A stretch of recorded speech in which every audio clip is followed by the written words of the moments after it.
one, blast off, ladies and gentlemen. Welcome to another episode of the MSP Chat Podcast, your weekly visit with two talking heads, talking with you about the services, strategies, and success tips you need to make it big in managed services. My name is Rich Freeman. I am Chief Content Officer at Channel Master, the company responsible for this fine program. I am joined by your other host, my colleague, my friend, the Chief Strategist of Channel Master, Erick Simpson. Erick, how are you?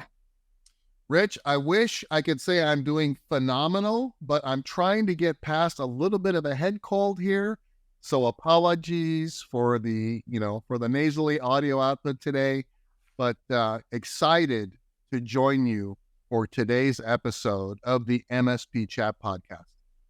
You know, it's funny. It's still summer. It's kind of summery outside as we're recording this.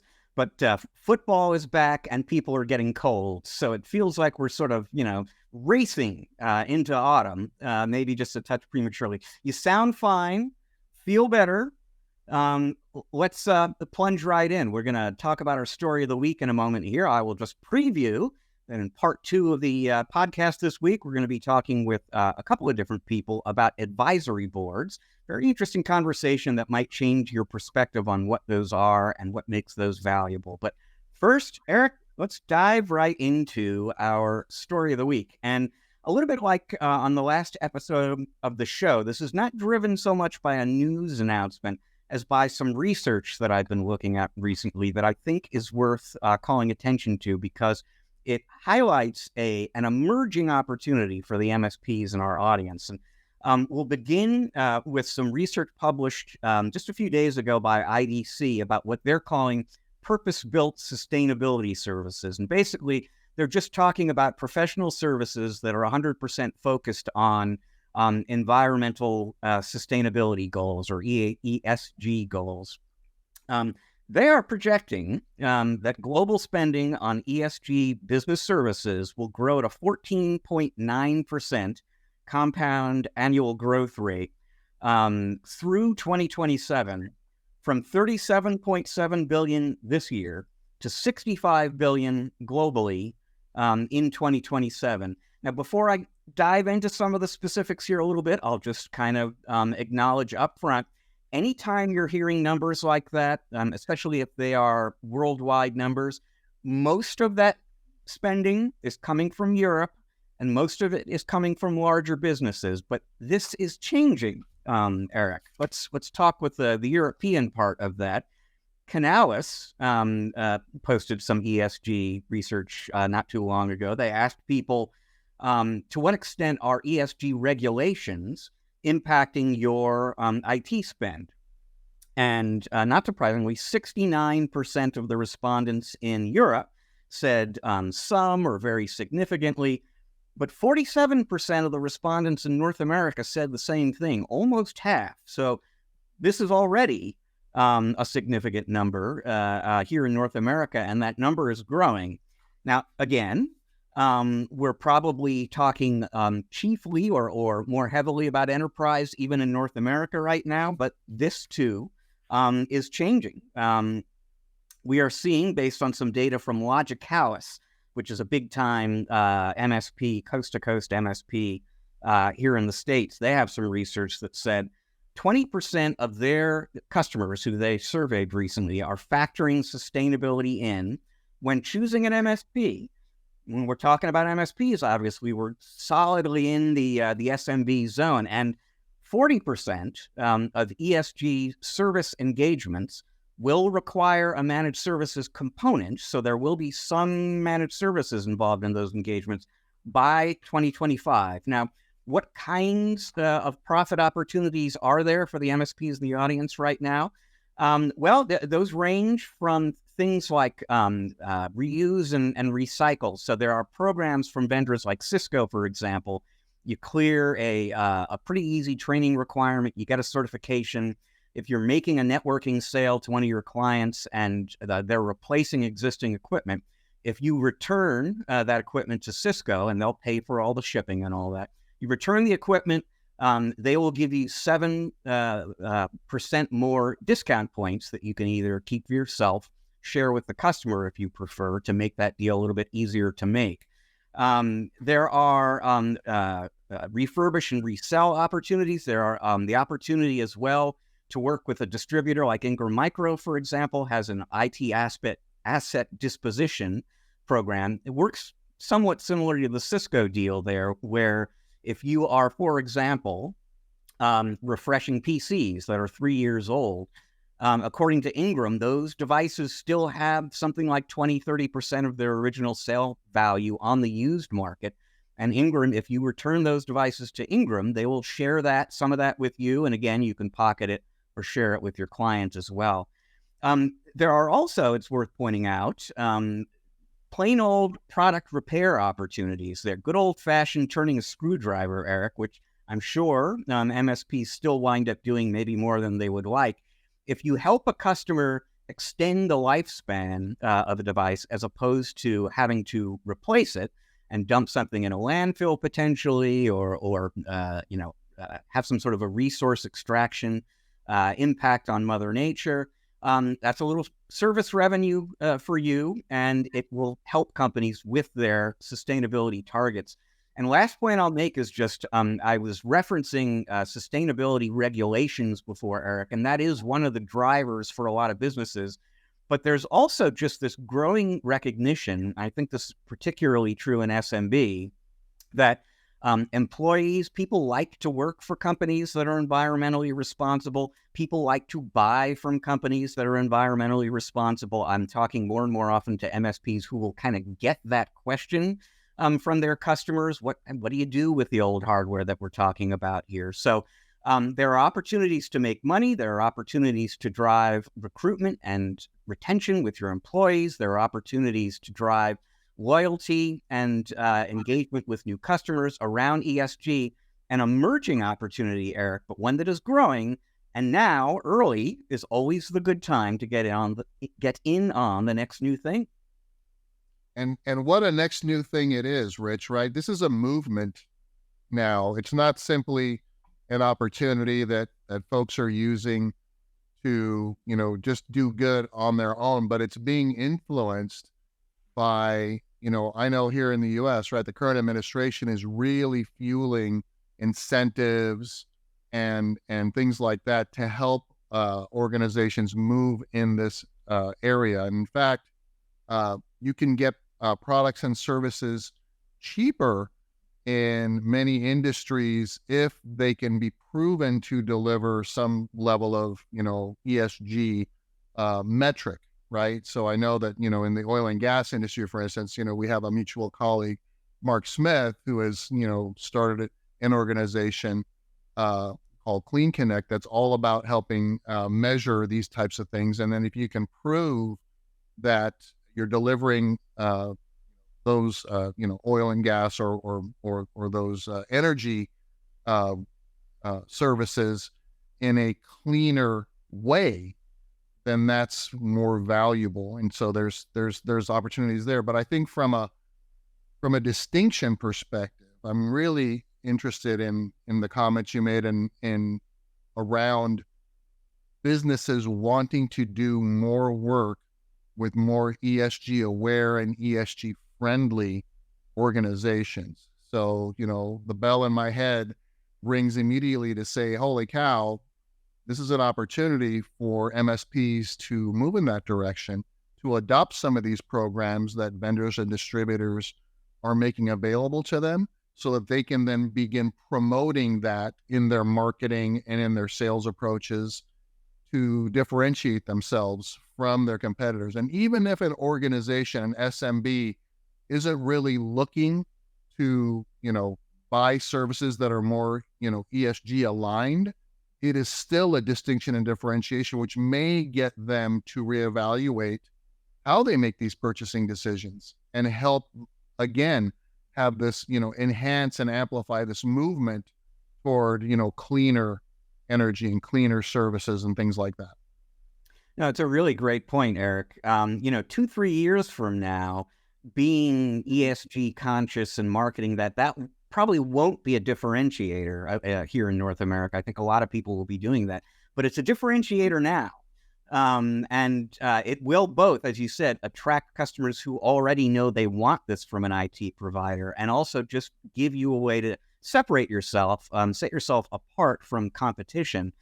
So again, just one more reason to get in early on this, with the other reasons being that, okay, 2 years from now, lots of people are doing it. You're going to be 2 years ahead of them, basically, in the sophistication of what you do and how you do it. So yeah, this is something for folks to definitely check out.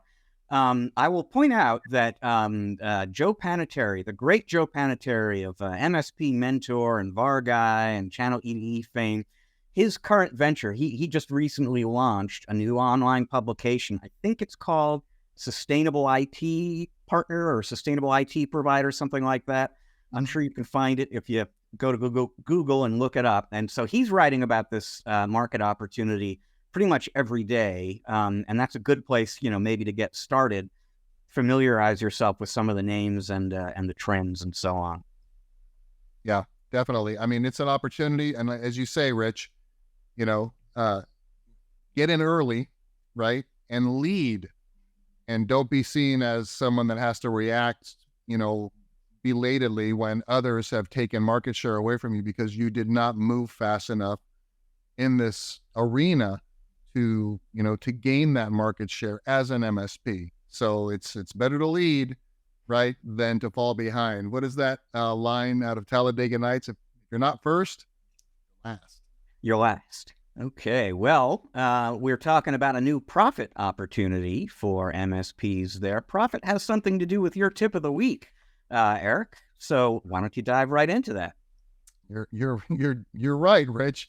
And today's tip of the week is all about managing your MSP projects in order to overcome scope creep and scope seep, which equals improved profit margin. So I want to talk about a couple of different concepts, Rich, that I learned from the enterprise before I started my own IT practice and later transformed it into one of the first MSPs in the industry. And this is the idea of never doing anything for free and never trialing and erroring, if that's the term, a new technology or product or service on your time and your dime for a client. I remember early, and we've all done this, right? I learned it in the enterprise, but I colored outside the lines until I said, okay, let me get back to what really, really works. And I'm talking about when we are faced with a client that says, hey, we want this thing. And this thing, Rich, being a product or service that me, as the MSP, has no experience in and has never done before. Now, Rich, as you know, typically when an engineer is asked, to do something that they find too risky, their answer is typically going to be no, we don't do that. Or if we are going to do that, here's the process. And it becomes what a sales professional may call a sales prevention tactic.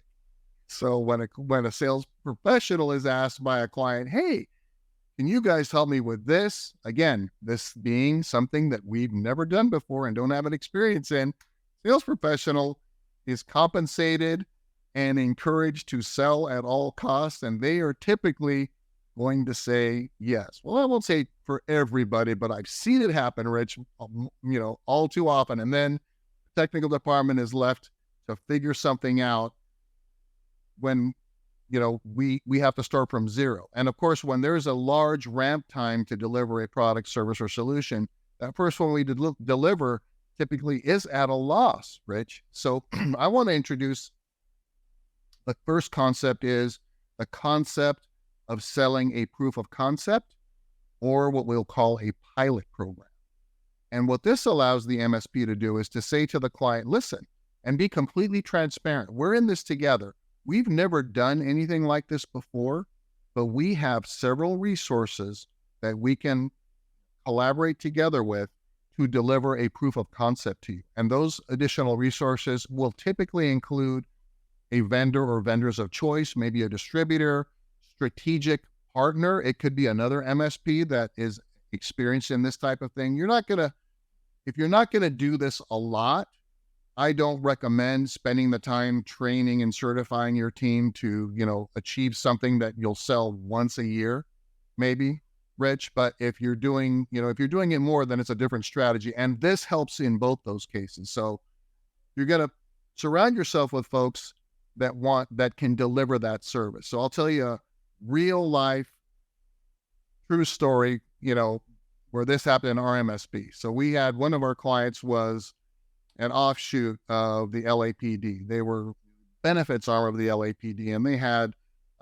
shooting range and for the cadets, and restaurant and banquet facilities and things like that. And they said to us, "Hey, we need a new liquor control system. You guys do that?" And of course, our sales professional says, "Of course we do that." And then came back to us and said, "You guys know what a liquor control system is?" And we said, "What?" Luckily, we had a very close connection with Microsoft. They aligned us with a partner that did these types of things. And so we were able to do a proof of concept. And we said, "Hey, we're going to deliver this. We're going to do it as a proof of concept, which means you pay us so that we can deliver and see if it will work, see if it will integrate," because it had to integrate with their point of sale systems. It had to integrate with a couple of other of their internal systems. And again, this was kind of maybe new for, our strategic partner that was doing it as well, but we wanted to, do the proof of concept. And they said, "Yes, we will pay you, this rate to do the proof of concept, with the understanding that if the proof of concept is successful, then we will roll out the full package." And that's exactly how we did that. So a proof of concept or a pilot program is a way for you to position your services so that you get paid to do the research and everything that's necessary. And you're billing the client to do this with the understanding that you will quote them when you figured out whether it's going to work or not. And of course, if the proof of concept fails, we've had that situation happen as well, Rich, where, okay, well, that solution is not going to work. Here's solution B. And then we do it that way until we actually did one engagement where I think we went through 4 different solutions for a client until we found the right one. Can you imagine, Rich, if we had just said, "Oh, yes, we do that," and then tried to roll out any of the 3 that wouldn't work, and the egg on our face, and then trying to recover that reputation, all that lost, labor and potential profit, et cetera. So proof of concept pilot program 1. The second tip I will give here is to have a kickoff meeting with your client once you understand you're going to roll the project out, and make sure that everyone understands their role in helping deliver that project. In many cases, we fail as MSPs to establish and hold accountable everyone in that project. The client and their team is critical in helping us deliver that project, because they may have someone let's say we're replacing an application or something like that. And there's a guru, right? Someone that knows that application that works for the client, that's going to help us test against, the new solution against their one that we're replacing. There may be clients' vendors that are involved, other team members of the client that are involved, our vendors are involved. So we need to have an understanding during the meeting of who's responsible for what and what is everyone's responsibility. And the decision maker that you're selling this to, their primary responsibility is to approve change quickly. We expect there to be change in any project. I've never done a project where there hasn't been, some change that has had to happen. Whether we have decided to bill the client for that or not, there has been some change that's been necessary. So we establish what change looks like. When we detect the need for change, we will alert and inform everyone that it impacts. We will investigate options to get around to address that need, and then we will request approval for that change, again, whether we bill for it or not. So for instance, if we find that, one component of this new solution that we're putting in, or a process or something that we expected falls outside of scope, then we have to let the client know immediately and let them know, look, we have to deviate from the established project plan. And here's why, and here's what we recommend. We don't give them choices of, choose these 3 options of how you want us to move forward. We choose the best option forward. We get the client to approve and authorize it, including the the extra budget if necessary. Sometimes you don't have to charge them. Maybe it's just a schedule change or something like that. But it's better to do that and have an established framework for change and get the client to understand that their job is to approve change quickly so that we can meet the objective of the project, is to have the project completed according to the success criteria by the forecasted date. And never sell a project based upon staying within budget and staying within the target completion date, because those things will change. I guarantee it. So those are a couple of quick tips on how to reduce scope creep and scope seep, and to make sure that you get paid to do the work that's required to identify whether a product, service, or solution is suitable for a client when you don't have the experience to do that. Yeah, and there are a few things I really like about this advice, and you finished on one of the things I was going to highlight, which is actually a larger point that we don't really have time to get into in depth, but just the idea that you are not doing work that you don't get paid for, because there are a lot of MSPs enjoying the show right now who do assessments, network assessments, vulnerability assessments as a way to get their foot in the door with a new client potentially, and a lot of them will give that away. And there is this idea that really you shouldn't be giving anything away. If that assessment has value, you should be getting paid something for that. So there's that. I also love just philosophically the idea that you are never going to, I shouldn't say never, but basically you're going to make it very unlikely that you ever have to say no to the client. So even if they're looking for something that you don't do or haven't done before, this proof of concept idea is a way for you to go ahead and do that anyway.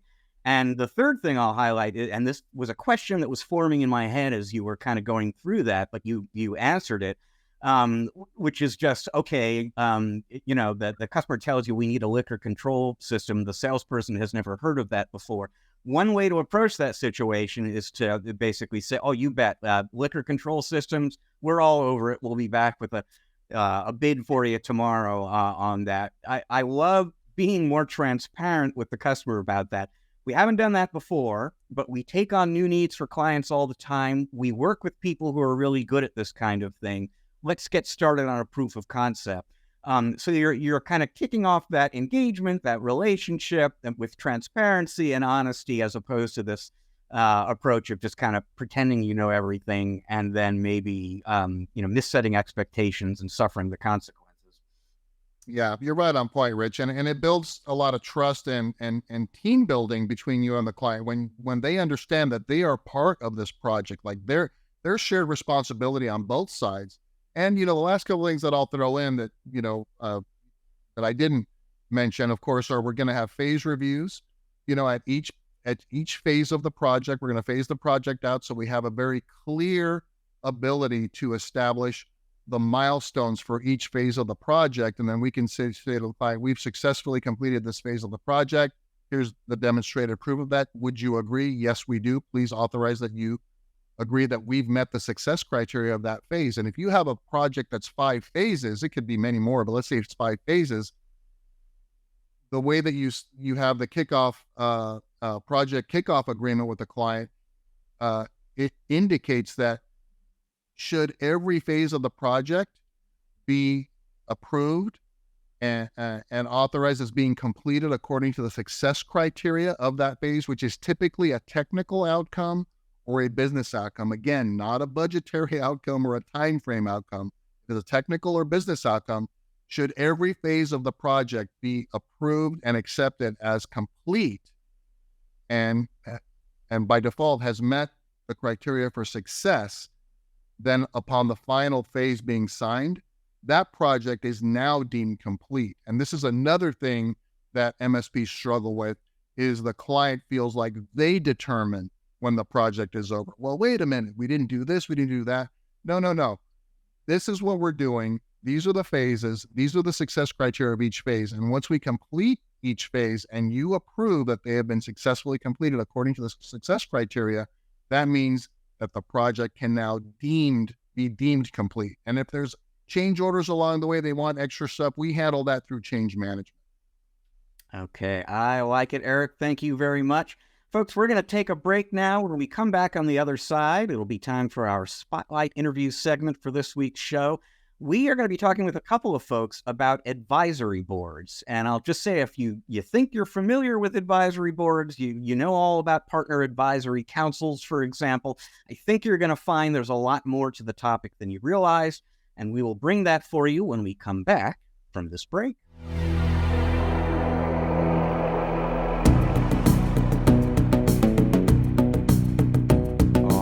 Welcome back, everybody, to the Spotlight interview segment of our show this week. If you are an MSP or a vendor, if you live in the world of managed services, you probably think you know what you need to know about advisory boards. You may even sit on or chair a partner advisory council. We are here to bet that you don't actually know as much as you think and are maybe not taking as full advantage as you could be of this very powerful tool. And that is why we are so excited to be joined this week on the show by Louise Broekman from the Advisory Board Center. And I'm going to give her a chance right now just to introduce you and the Advisory Board Center and help you all appreciate why she is more qualified than anyone else we could possibly bring on the show to really help you understand how to get value from an advisory board. Louise, welcome to the show. Thanks, Rich. It's lovely to be here. So tell us a little bit about yourself and a little bit about the Advisory Board Center. Well, Rich, I'm probably the most biased person you could meet with regards to advisory boards and the power of them. I'm the founder of the Advisory Board Center, and that's the global professional body for the advisory board sector. So our organisation as a professional body is to raise the standard of advisory boards worldwide for the professionals themselves with credentials, and then in turn for the organisations they serve. I started the Advisory Board Centre quite a few years ago as a professional body because in my previous business I had an advisory board and it was life-changing for me and it made an incredible impact on the business itself. So when you do it well. It's incredibly impactful not only on the organisation but on the individuals themselves. So that's why I do what I do, Rich. And this is a global organization that you lead, and you are based in Australia.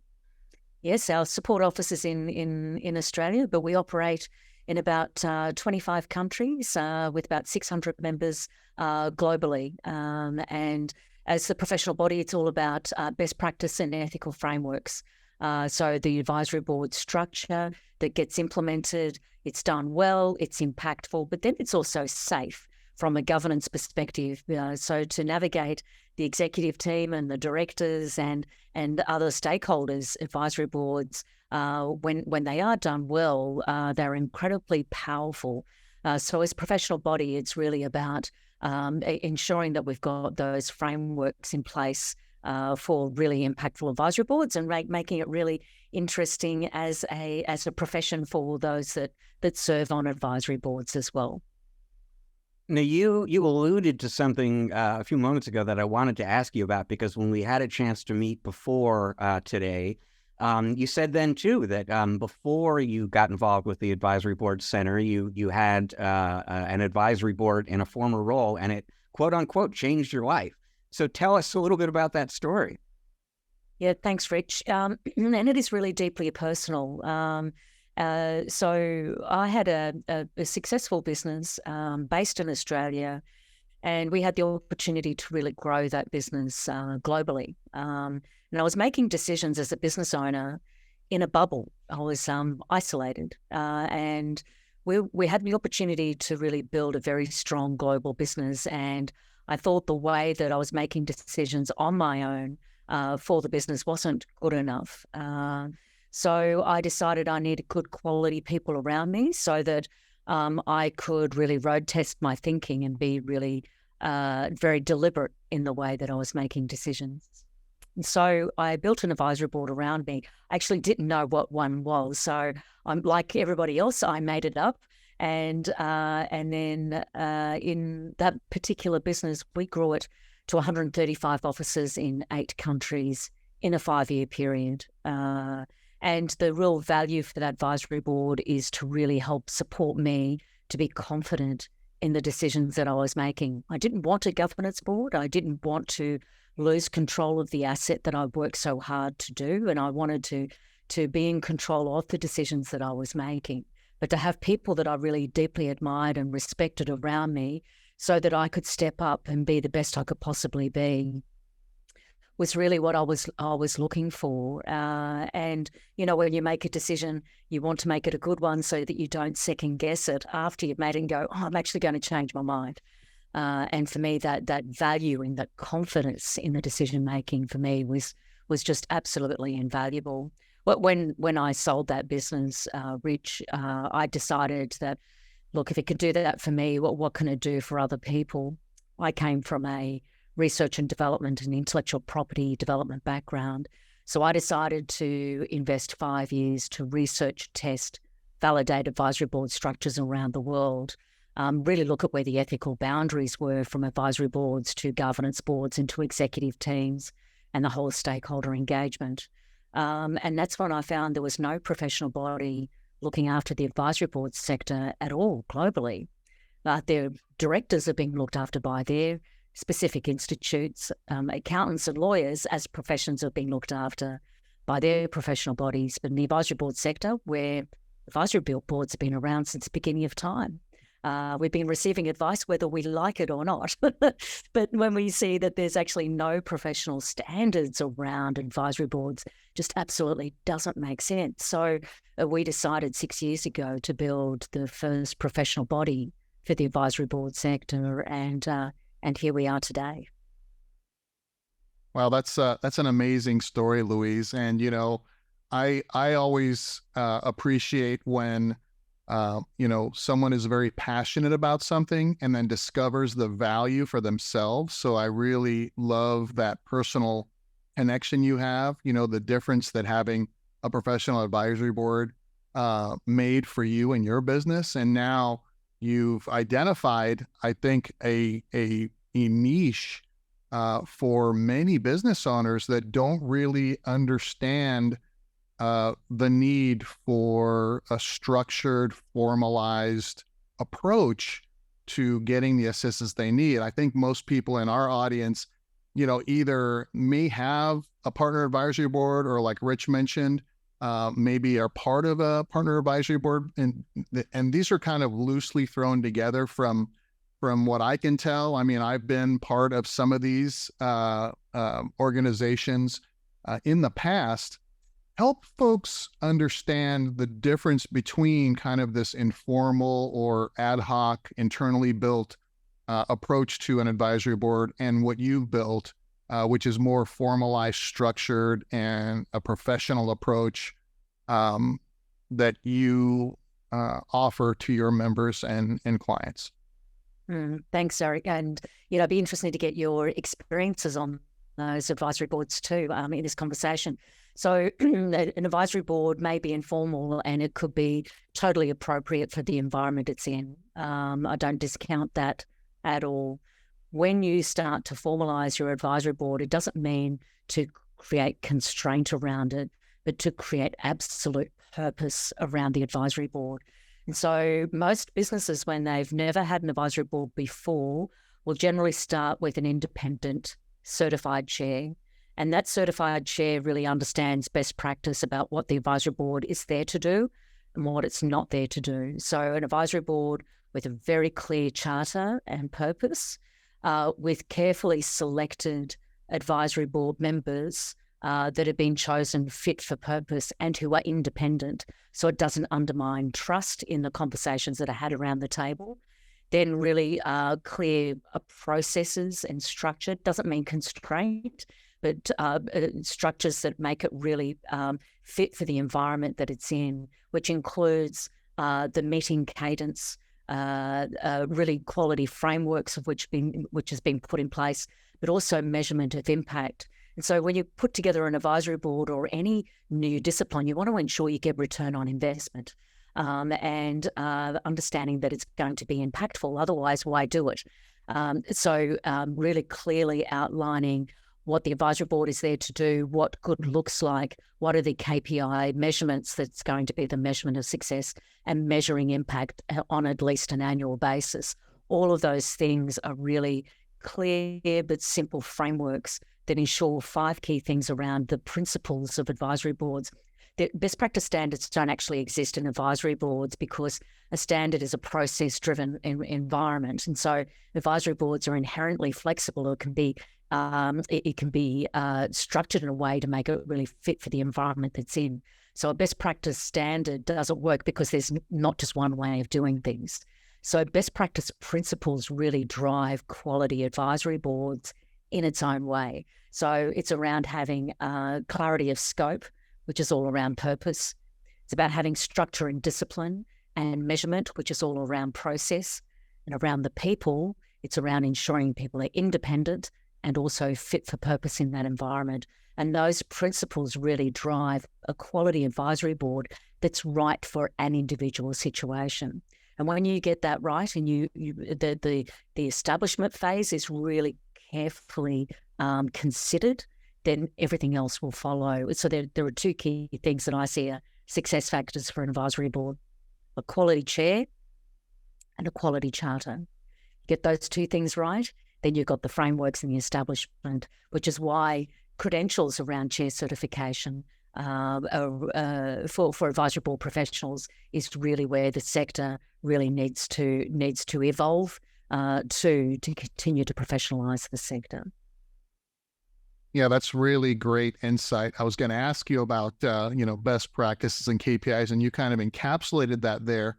I'm really struck by, the awareness around, the 2 primary factors that you mentioned, having a quality chair and having a quality charter. I think that, a lot of the boards and partner advisory boards and groups that I've seen and been a part of, some of them really haven't focused on those 2 real critical components in the way that you're prescribing. I would say that, they ask for volunteers, right? Show of hands, who can help? And then they have kind of a vague kind of direction. Hey, we're trying to solve this problem, but there isn't a real structure around making sure that we're tying the investment in time that everyone is contributing to those actual goals, that ROI that you mentioned, and also kind of the fit for the chair of the advisory board. Like I say, sometimes it feels like a big peer group, in some instances. So I appreciate you sharing some of that. I'd like to ask you about this state of the market report your organization recently published. And it indicated in there that advisory boards are becoming more and more popular. I mean, we've, intentionally more and more popular. What are some of the factors that are driving that motion? That's a really good word around intentionally, Eric. Advisory boards, as we discussed earlier, have always been around, but they're growing in demand from both the supply and the demand side. Organisations are looking for independent thinking. The world has changed, and yet our management disciplines and structures haven't. So how are we actually making decisions? And so governance boards themselves, a board of directors, are becoming more and more constrained. And in the State of the Market report, we produce it every 2 years, really uncovers the governance dilemma, where governance board directors are becoming increasingly more constrained, more regulations, and their agendas, the things that they have to cover off as directors, is becoming bigger. And so more constraint, bigger agendas means that how do they get their head across everything that they need to make a decision on and agree on, which is very tricky when you're trying to also promote diversity of thinking. And so it's just not sustainable. So what do directors do? Do they work harder? Do they bring on more directors? Do they bring on more executives? Do they bring on consultants?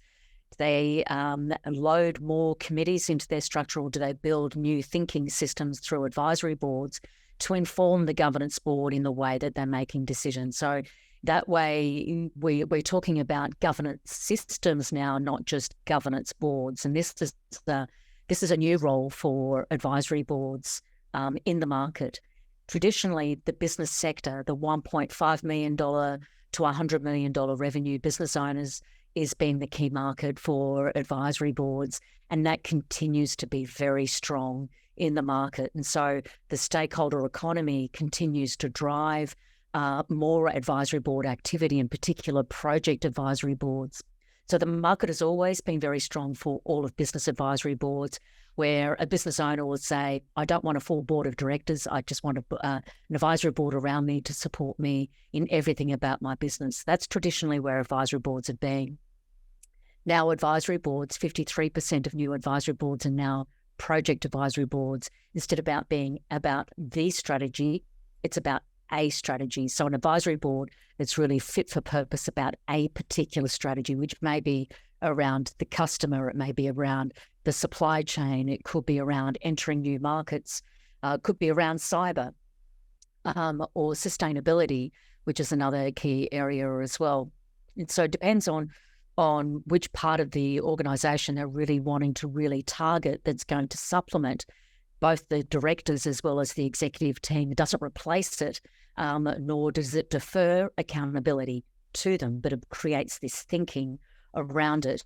And Procter & Gamble have done it really well with regards to their project advisory boards, particularly around sustainability, where their head of sustainability says, we want to break the circuit that we have as our executive team. We want to bring the outside in to make sure that we are really, really challenging the way that we think about our organisation and the decisions that we make.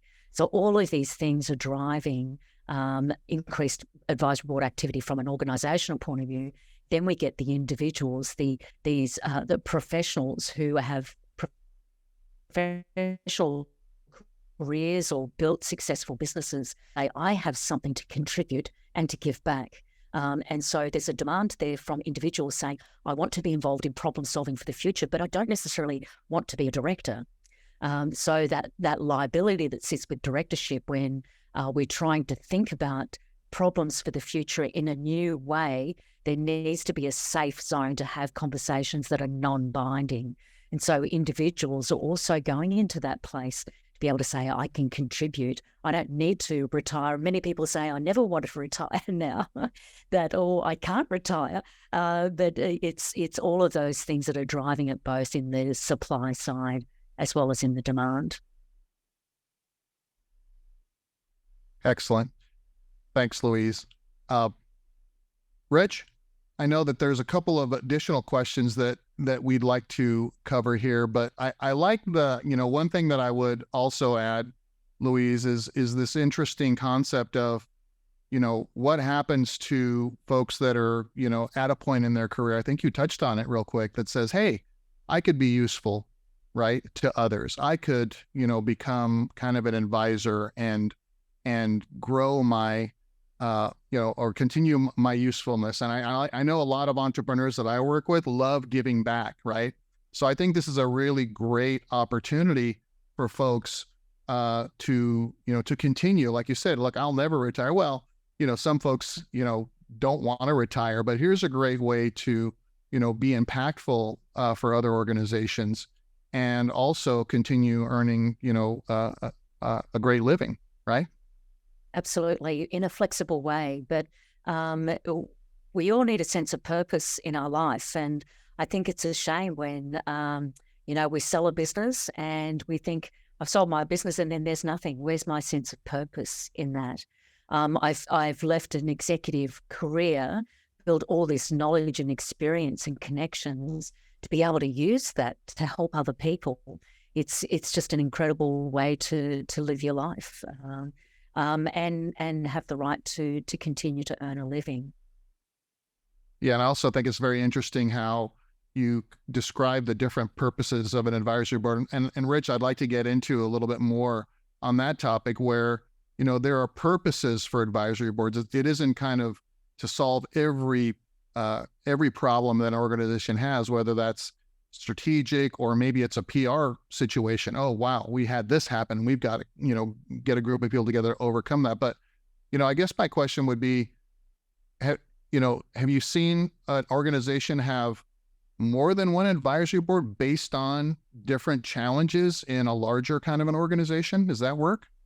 Absolutely. So instead of bringing more directors on or more executives, it's bringing the thinking. Advisory boards is a thinking system. It's not a doing system. So where is the thinking taking place? And an advisory board could be a 90-day advisory board. It could be an ongoing advisory board.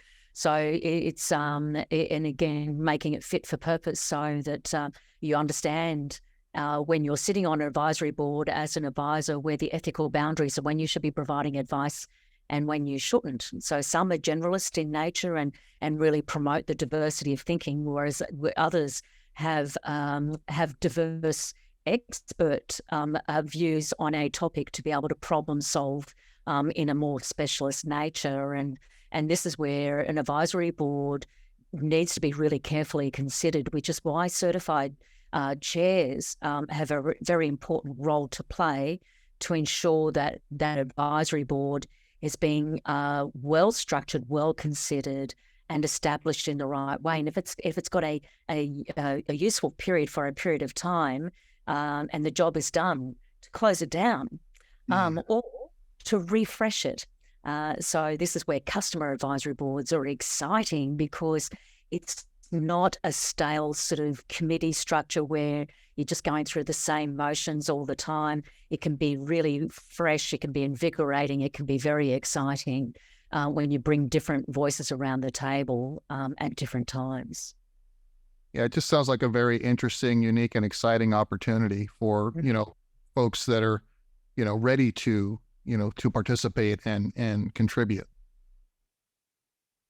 I wanted to ask you about something because you used a phrase earlier on that I wanted to ask you about. It came up in the report as well.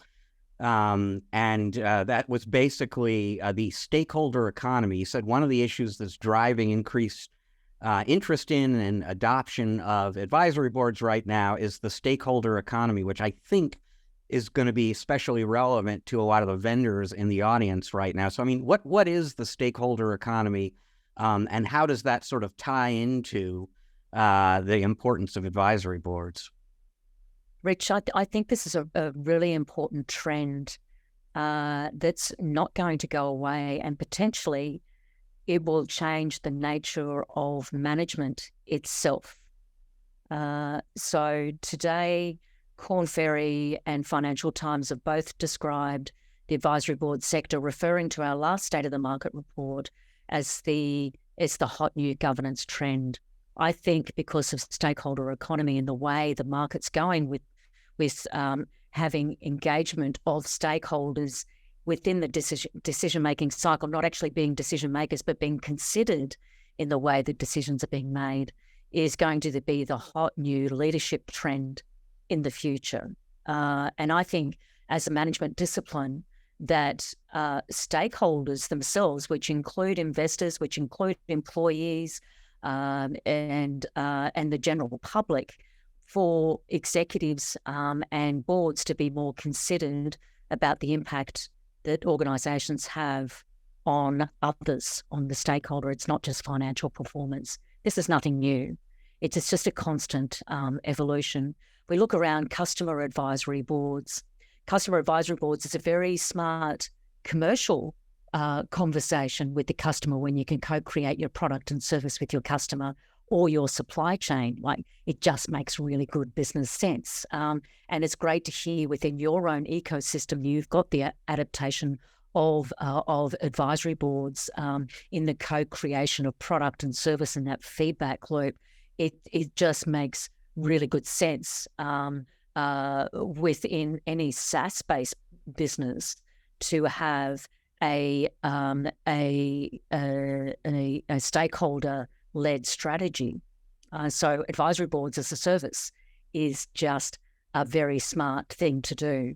It's not just a good thing to have. I think it would be a necessary thing to have in the future. And so when we look at markets, say in Australia, where I am from, in December this year, advisory boards are being regulated for the very first time in the aged care sector because vulnerable customers through different royal commissions and investigations into sectors, just haven't got a voice. So where is the voice of a customer? Both because we want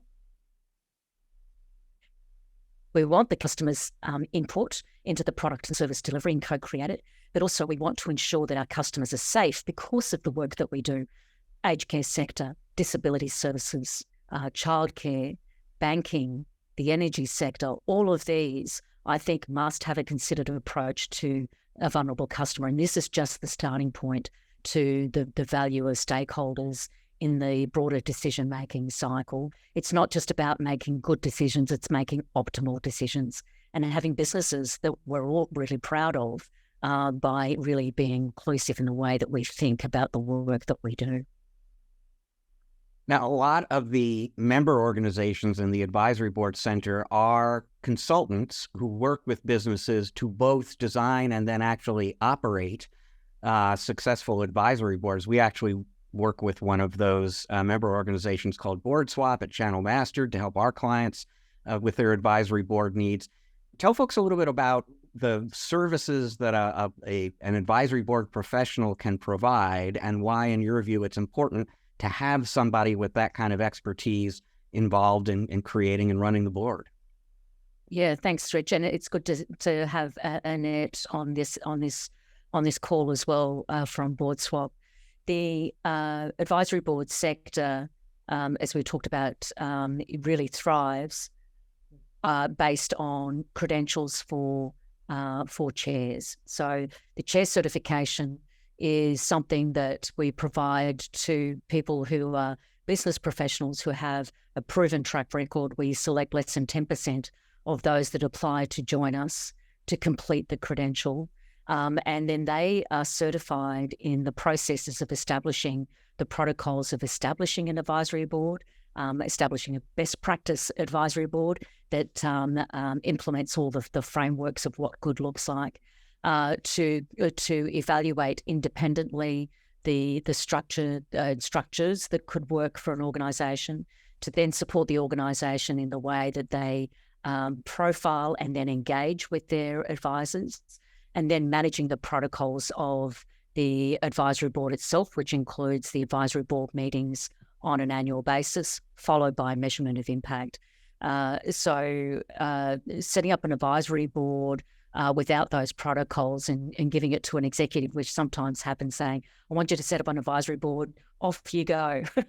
And then all of a sudden somebody says, yes, I know how to do this. It's fraught with danger by not... by giving it to somebody and just making it up as you go. So it is a profession on its own, and then doing it well, setting up as a management discipline so that it is adding value and not detracting value from the governance board and from the executive, but bringing more value to the organisation. This is where the certified chair community is really important in ensuring that these advisory boards are done well. Well, as you said, Louise, we are joined by Annette Tabor of BOARDSWAP on this call, and we would be remiss not to take advantage of that fact here. So Annette, as an advisory board center member, as somebody who helps organizations run advisory boards, just give us your take on why it's so beneficial to vendors or other organizations in the IT industry to work with somebody like yourself on an advisory board. Well, having spent about 15 years running advisory boards for multiple organizations, I can say it's getting back to the structure, the discipline, the clarity of scope, making sure you have that charter and making sure you can assess your executive team for the gaps that they have in meeting that charter, and then finding those executives for your advisors that can fulfill that gap. It's something that I would say in our industry today, it's kind of lax, with all due respect. It bounces from the sales organization to the marketing organization, and these folks typically have full-time jobs. So being able to outsource the entire process, not having to worry, working with your certified chair to really understand the challenges of the business and make sure that you're developing that board charter to be specific so that you can measure those results both at the front end and at the end of the year. And if that charter changes, you board swap out the advisors and you bring in the new advisors to meet that new charter, and you don't miss a beat. You just keep moving. And that's the kind of thing somebody who has not worked with boards before is not necessarily going to recognize on their own, that it is time to swap out members, that this board has fulfilled its purpose, that there is a different purpose that maybe requires a different board. You really do need input from somebody with the experience that you have. You ran boards for CompTIA, if I remember right. That's correct. I had 10 different boards for CompTIA over the last 12 years. 7 of them were running simultaneously. Those were really more project-based boards, as Louise mentioned earlier.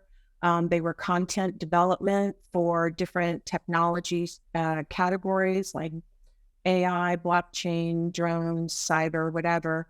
And so those are an example of project-based advisory boards. But, working for an all-of-business advisory board, you're really getting into product management, sales, tech support, customer service. I recently worked with a client where they had a kind of a crisis situation, to be honest. And so they had to regain trust of their customers. And we brought in 14 of their best customers, and we hosted a 2-day meeting in Denver. And it turned out great. So different types of situations, all can be acknowledged. If you're building a community, if you're building a new partner program, if you're trying to test new products, if you're exiting the market, if you're looking to move internationally, advisory boards can be used for multiple purposes. So yeah, it's really an exciting time to be in this sector. All right. Well, Annette, thank you so much for joining us. And thank you as well, Louise. Annette actually introduced us to Louise. We thank her for that. And Louise Broekman from the Advisory Board Center, we thank you for joining us today on the show. Thank you. It's been lovely being here. Okay. Well, we're going to take a break. And when we come back, we'll wrap up the show in our final segment. Stay tuned.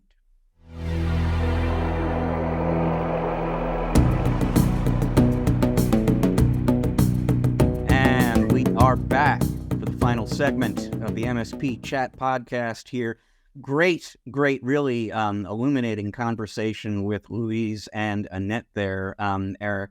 And I kind of hinted at this before we did the interview segment there before.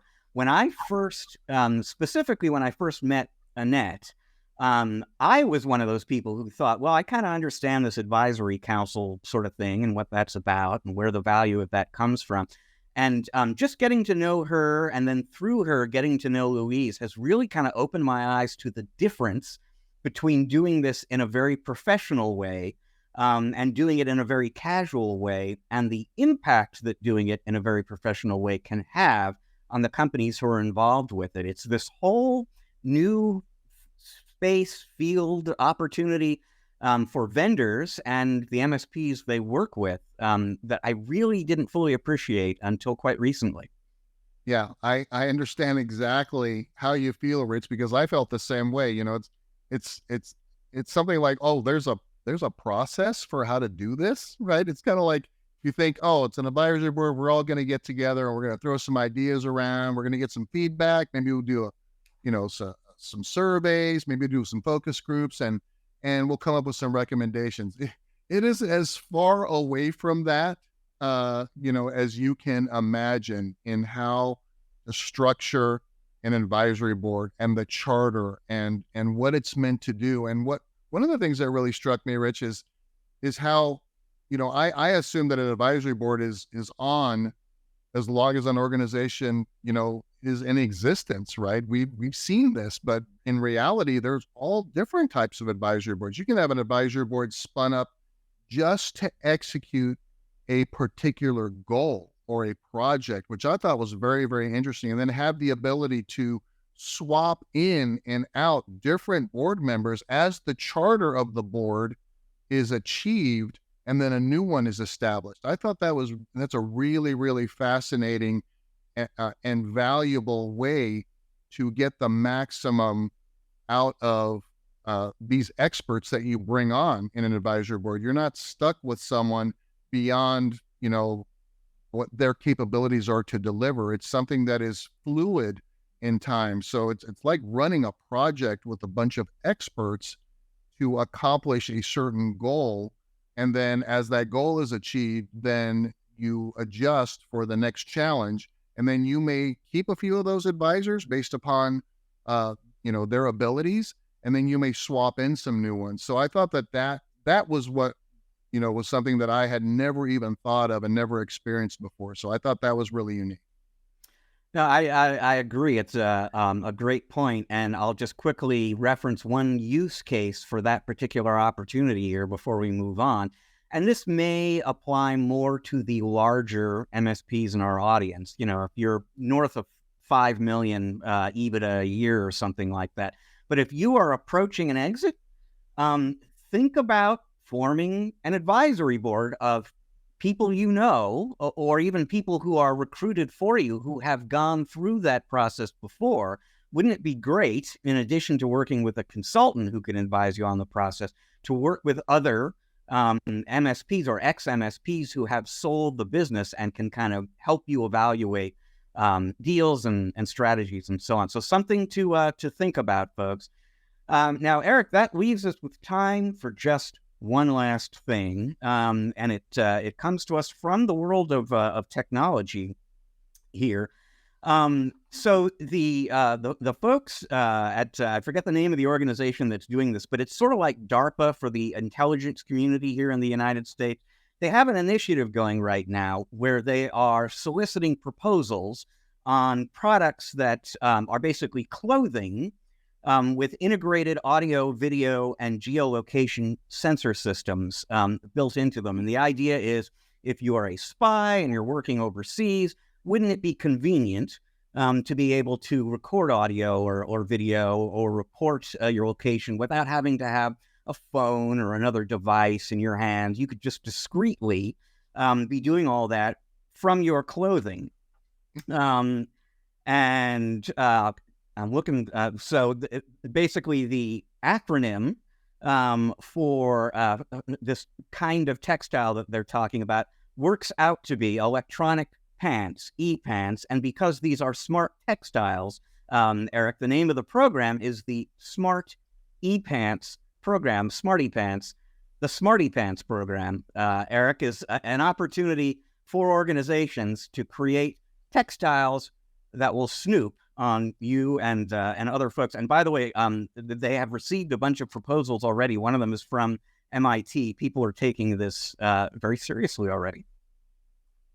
Boy, Rich, for a minute there, I had to check the calendar to make sure it was not April 1st because that just smacks as some humorous story that you would hear as an April Fool's joke. But so many things come to mind when you think of something like that. We're actually wearing garments that are recording audio, video, and all kinds of other things with sensors. And I just think back on, the challenges that we have today with just the technology in our smartphones, where the batteries will expand and catch fire.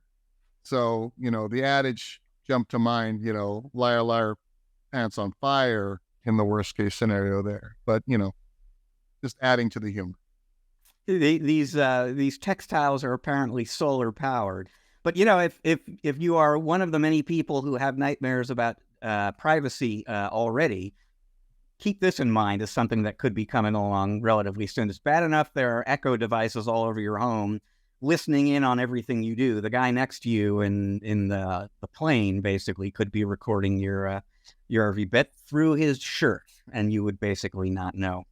Well, I mean, to position it, in a different manner, I think the article kind of explains that, who's the target audience really. It's kind of like first responders. It's law enforcement and EMTs and things like that is what I took from the article. But of course, anybody could get their hands on this stuff and just, become a spy, in any situation. And that is the target market. It's spies. It's basically undercover operatives. So, all righty. Well, you know what, folks? That is all the time we have for this week's show. We thank you very much for joining us. We're going to be back again with another episode of the program for you.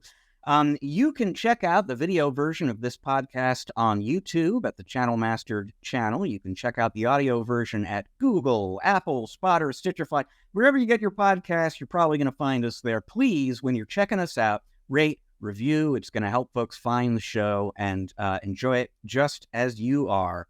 Our producer is the great Russ Johns. Thank you, Russ. You can learn more about him at russjohns.com. He is also, by the way, part of the Channel Mastered team.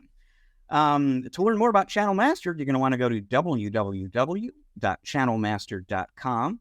As long as you're doing that, why don't you go to www.channelholic.news. That is my blog. If you want to see my take on what's happening in this industry every week, that is where you're going to find it. And so once again, we thank you very much for joining us. We will see you again in 1 week's time. Until then, folks, please remember, you can't spell channel without MSP.